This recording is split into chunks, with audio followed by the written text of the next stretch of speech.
comment allez-vous aujourd'hui? Écoutez, fort bien, fort à mon aise, et vous-même? Vous me semblez à votre aise. Écoutez, je suis sous ombrage et c'est plutôt pas mal. Vous êtes plutôt bien? Oui. Et je me demandais, avec votre petite casquette et vos jolies bretelles, quelle Bernadette êtes-vous aujourd'hui, chère Bernadette? Eh bien, aujourd'hui, je suis Bernadette consciente. Bernadette consciente, vous m'en direz tant. Bernadette consciente. J'ai lu une magnifique bande dessinée adulte qui s'appelle Chez toi, Athènes 2016, de Sandrine Martin, et qui est une BD magnifique de par ses dessins. On peut déjà rien voir sur la couverture. Elle est sublime. C'est tout des crayonnés et on passe de la teinte du bleu à l'orangé par petites touches. Et c'est vraiment magnifiquement illustré. Et donc c'est l'histoire en fait de deux femmes qui vont se rencontrer en Grèce. L'une s'appelle Monica, elle est sage-femme pour Médecins du Monde, Médecins sans frontières, et l'autre s'appelle Mona, et elle a fui son pays, qui est la Syrie, pour venir jusqu'en Grèce et après espérer atteindre l'Allemagne avec son mari. Elle se rencontre en fait parce que Mona a rendez-vous avec une gynécologue qui lui annonce qu'elle est enceinte. Et donc, on va avoir pendant toute cette bande dessinée les deux vies de ces deux femmes qui se croisent, tout le monde des villes grecques avec les gens qui ont leur travail, leur famille, leur quotidien, et toute cette vie dans les camps, via Mona, toute cette vie sous tente, toute cette vie où on essaye coûte que coûte d'avancer malgré toutes les embûches qui sont semées sur votre route. Je vais vous lire un extrait, deux extraits plutôt, l'extrait de leur rencontre et puis l'extrait de l'annonce de sa grossesse à son mari, de Mona à son mari. Athènes, Centre Médecins du Monde, avril 2016. Le dernier mot. Cela fait un peu plus d'un mois que je travaille comme sage-femme chez Médecins du Monde. Chaque matin, quand j'arrive au cabinet, je me prépare un frappé pour avoir quelque chose à boire à portée de main entre deux patientes. Et chaque matin, je ne peux m'empêcher de le finir d'un trait avant même que ne débute la première consultation. Cette patiente, ce jour-là, je comprends que nous pourrions devenir amies. Peut-être parce qu'en entrant, elle jette dans la poubelle un gobelet de café à emporter. Ou bien c'est l'odeur de tabac qui s'échappe de sa bouche à chacune de ses réponses. Alors que je lutte chaque jour depuis la naissance de ma fille pour ne pas me remettre à fumer. À la place, je m'arrache les peaux de main autour des ongles. Nous sommes face à elle comme une hydre à trois têtes.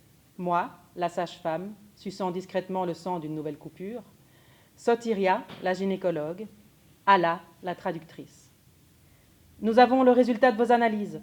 Vous êtes enceinte. Et poursuit d'une voix monocorde. Selon la date des dernières règles, le terme prévu est fin décembre. Vous manquez de fer, je vous en prescris 2 comprimés matin et soir. Ça risque de vous constiper. Je vois que vous avez accouché par césarienne d'un enfant mort-né il y a presque 2 ans. Oui. Alors vous allez devoir accoucher de nouveau par césarienne. Mais non, pas obligatoirement. Et allez, l'éternel débat. Un accouchement par voie basse est tout à fait envisageable. Pour un maximum de sécurité, pour vous et pour le bébé, l'équipe médicale va préférer une césarienne. Césarienne qui pourrait se faire sans vos consentements explicites de toute manière. Félicitations, madame, et bon courage. Ton père, Souleyman. En réalité, il a plutôt cette tête. Demande d'asile, encore des pâtes moisies, téléphoner à mon frère. Tu as plus de place que nous, pour l'instant, dans notre tente. La nourriture de ce soir me donne la nausée, mais ce ne sont pas les hormones. Mais comment ils font pour fabriquer ça? Ça me dépasse. Personne n'y a touché chez nous. On grignote des tomates avec nos croissants du lendemain et du fromage. Je lui annonce ta naissance. Il répète que tu vas naître en Allemagne. Tu deviendras médecin ou dentiste. Je pleure, il rit, comme d'habitude. Je n'arrive pas à dormir. Des enfants crient, ça se dispute. Je n'ose pas réveiller encore Souleyman pour qu'il m'accompagne aux toilettes. Je ne sais pas quand je m'endors. Écoutez, Bernadette, je suis fort émue par cette suggestion de lecture. C'est une magnifique bande dessinée, je vous la recommande. Écoutez, je la lirai avec grand plaisir. Si à la fin de cet épisode, vous pouvez me la passer discrètement. Je vous la passerai avec grand plaisir. Merci, ma chère Bernadette. Okay. Et Et vous alors, quelle Bernadette êtes-vous aujourd'hui? Eh bien, figurez-vous que je suis Bernadette historique. Alors, ce roman que j'ai choisi fait fort résonance avec la bande dessinée que vous venez de nous présenter, puisque donc c'est Nickel Boys de Colson Whitehead. Et c'est un roman américain qui mêle, en fait, j'ai envie de dire, l'histoire récente des États-Unis à l'histoire contemporaine, puisque le roman débute avec des universitaires qui font des fouilles archéologiques sur le site d'une ancienne école, la Nickel Academy, qui recevait donc des enfants et adolescents dans un but de correction et de remise dans le droit chemin, avec une séparation pour les enfants blancs et les enfants noirs dans les années 60, et où l'on découvre en fait des corps morts, notamment, principalement, d'enfants et adolescents noirs, qui n'ont jamais été déclarés, qui avaient été déclarés disparus, et des corps mutilés, torturés.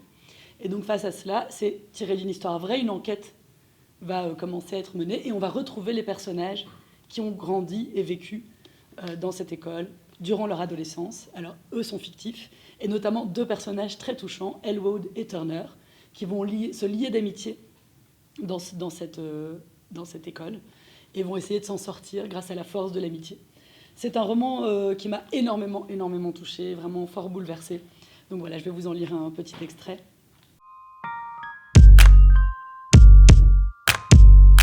Le pire qui soit jamais arrivé à Elwood lui arrivait chaque jour.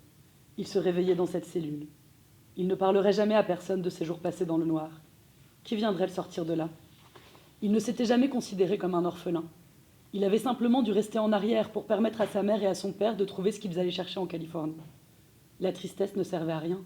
Il fallait bien qu'une chose se produise pour que l'autre puisse advenir. Il nourrissait l'idée de parler un jour à son père de cette lettre, semblable à celle qu'il avait lui-même donnée à son commandant pour dénoncer le traitement des soldats de couleur et qui lui avait valu d'être décoré. Mais au fond, Elwood était tout aussi orphelin qu'une grande partie des garçons de Nickel. Personne ne viendrait à son secours. Il pensa longtemps à la lettre que Martin Luther King Jr. avait écrite dans sa cellule de la prison de Birmingham, cet appel puissant qu'il avait composé derrière les barreaux. Une chose donnait naissance à l'autre, sans cellule, pas d'exhortation à l'action. Elwood n'avait ni papier ni crayon, rien que des murs, et il était à court de belles pensées, sans même parler de sagesse ou d'éloquence. Depuis sa naissance, le monde lui murmurait des règles qu'il refusait d'écouter, préférant suivre un ordre supérieur. Et le monde continuait de l'instruire. Interdis-toi d'aimer quiconque, car les gens disparaissent. N'accorde pas ta confiance, car elle sera trahie. N'ouvre pas la bouche, car on te la fermera. Mais il continuait à entendre ces impératifs plus nobles. Aime, et cet amour te sera rendu. Crois dans la voie de la justice, car elle te mènera à la délivrance. Bats-toi et les choses changeront. Il n'avait jamais écouté, jamais vu ce qui se trouvait juste sous son nez, et voilà qu'il se retrouvait purement et simplement extrait du monde. Les seules voix qui lui parvenaient étaient celles des garçons au-dessous, leurs cris, leurs rires et leurs hurlements apeurés, comme si lui flottait dans un paradis amer. Une prison à l'intérieur d'une prison. Durant ces heures interminables, il se débattait avec l'équation du révérend King. « Jetez-nous en prison, nous continuerons à vous aimer. Mais ne vous y trompez pas, par notre capacité à souffrir, nous vous aurons à l'usure, et un jour nous gagnerons notre liberté. Non seulement nous gagnerons la liberté pour nous-mêmes, mais ce faisant, nous en appellerons à votre cœur et à votre conscience, et ainsi nous vous gagnerons aussi, et notre victoire sera double. » Non, décidément. Il n'arrivait pas à franchir le pas de l'amour. Il ne comprenait pas plus le point de départ de cette proposition que le désir de l'accomplir. Eh bien, Bernadette, c'était un très bel échange aujourd'hui. Tout à fait. Et je propose que... on aille jusqu'au bout pragmatique de cet échange. Voilà, merci ma chère Bernadette. Beaucoup. J'espère que ça vous aura plu et que ça vous aura donné envie de lire ces 2 livres. À la fois prochaine. À la semaine prochaine. Au revoir, chère Bernadette.